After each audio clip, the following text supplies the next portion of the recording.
Hey home theater enthusiasts, it's Cassius here, aka Jamaica Social, back with an update on my home theater. The last update I did was in August of 2019, and I did say I was gonna get some updates, some new equipment, about 3 to 4 pieces, and you're looking at the first there. That's the Hisense 8HF, and that's a Android 4K HDR Dolby Vision TV set, 55 inches, and it replaced a TCL 5 Series 43 inch, also had Dolby Vision, but I didn't need a bigger screen, and I got one.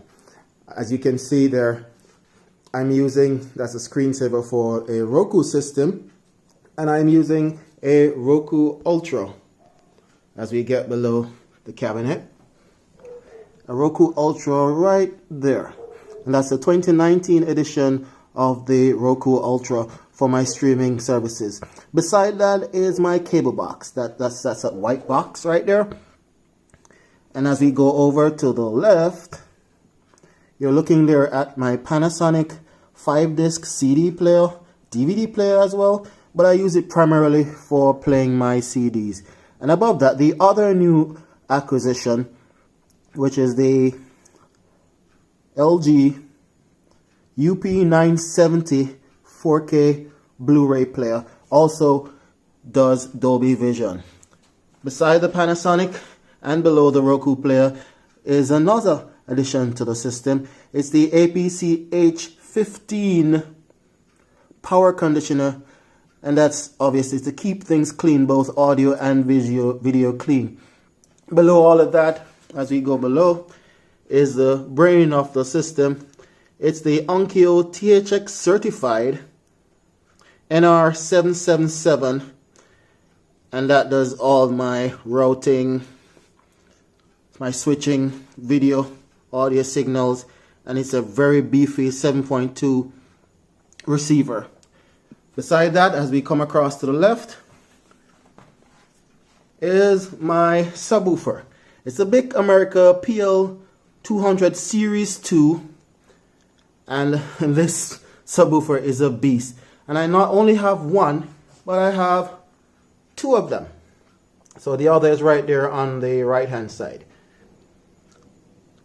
In the center right here below the TV set is my center channel speaker. It's the Infinity PC351s. As you can see, dual mid-range cones there, and woofers, dual woofers there, one single tweeter in the center, and this center channel is so clean, it's unbelievable. And still staying with the Infinity family, I got the P363s. These are my towers. And if you do any research on these speakers, you'll see that they're loved as budget kings. They're loved by audiophiles. They have rave reviews on all the major audiophile websites. These speakers, you can't get them anymore. Well, maybe on eBay, but they're a find. They're a catch. You get them, you need to keep them. Okay, as we come out back now, just to show you my surround. It's the Fluence, from the Fluence XL series. It's the BP, obviously bipolar. So it's the Fluence XLBP. And I use this for my surround duties, rear surround or side surround duties. And I also do Atmos. And I use for my Atmos speakers, those are Polk Audio T15s for my Atmos. And that's basically my system in a nutshell. As we come back to the main screen, the main shot there. Thank you guys for looking at my system. Any questions you need to know about equipment, any suggestions you'd like to make or so, please leave a comment in the comment section and I'll get to you. Thanks.